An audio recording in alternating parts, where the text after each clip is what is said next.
Bonjour à tous, c'est Jean-Luc Roux sur sa chaîne YouTube. Aujourd'hui, nous allons parler des États-Unis qui autorisent les Pays-Bas à acquérir des missiles RR Sidewinder pour 620 millions d'euros de missiles. Depuis le début de cette année, la DSCA, c'est-à-dire l'Agence de coopération en matière de sécurité et de défense chargée des exportations d'équipements militaires américains, va voir la procédure dite FMS, c'est-à-dire Foreign Military, a donné son feu vert à pas moins de 7 ventes potentielles concernant les États-Unis. Parmi ces avis, 5 portent sur l'achat de munitions complexes pour un total estimé à 3,127 milliards de dollars, soit environ 2,8 milliards d'euros.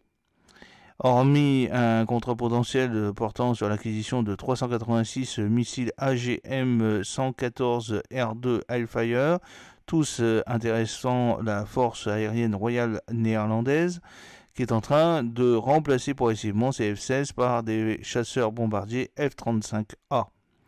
En février, la DSCA a ainsi autorisé les Pays-Bas à se procurer 120 missiles de croisière AGM-158B-B2 JASSMER Joint Air to Surface Standoff Missile Extended Range auprès de Lockheed Martin Missile and Fire Control pour un coût estimé à 108 millions de dollars.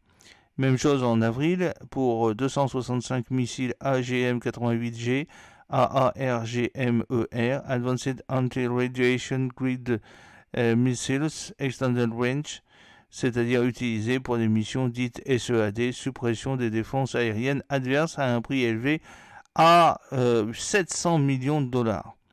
Puis en juin, la DSCA a publié un nouvel avis pour recommander au Congrès d'accepter la vente de 174 missiles RR à AMRAAM ER, Advanced Medium Range Air-to-Air Missile Extended Range pour 678 millions de dollars.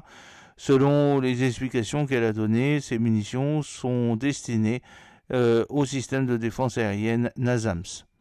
Enfin, le septième et dernier pour le moment avis de la DSCA autorise la CLOU à acquérir 246 missiles RR-AIM-9X Block 2 Sidewinder pour un coût élevé à 691 millions de dollars. Il s'agit de la seconde demande adressée aux États-Unis par les Pays-Bas pour ce type de munitions en un plus de 2 ans.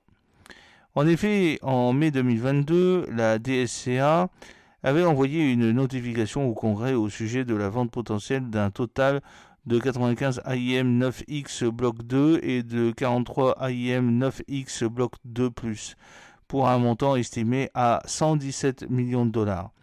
À l'époque, elle avait expliqué qu'il s'agissait d'améliorer la capacité de la force aérienne royale néerlandaise à mener des missions d'autodéfense et de sécurité régionale, tout en améliorant son interopérabilité avec les forces américaines.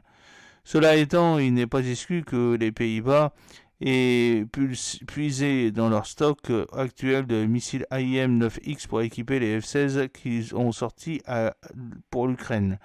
À ce propos, le ministère néerlandais de la Défense a annoncé le 6 septembre le déblocage d'une aide de 80 millions d'euros pour fournir à la force aérienne ukrainienne des pièces de rechange, ainsi qu'un lot de missiles RR dont la nature n'a pas été précisée pour des raisons de sécurité opérationnelle.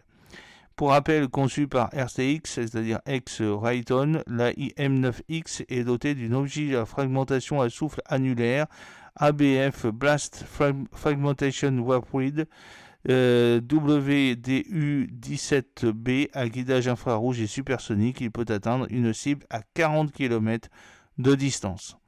J'espère que cette petite vidéo vous a plu. N'oubliez pas de cliquer sur le pouce pour la promouvoir, de vous abonner si ce n'est pas encore fait et de partager cette vidéo sur vos réseaux sociaux.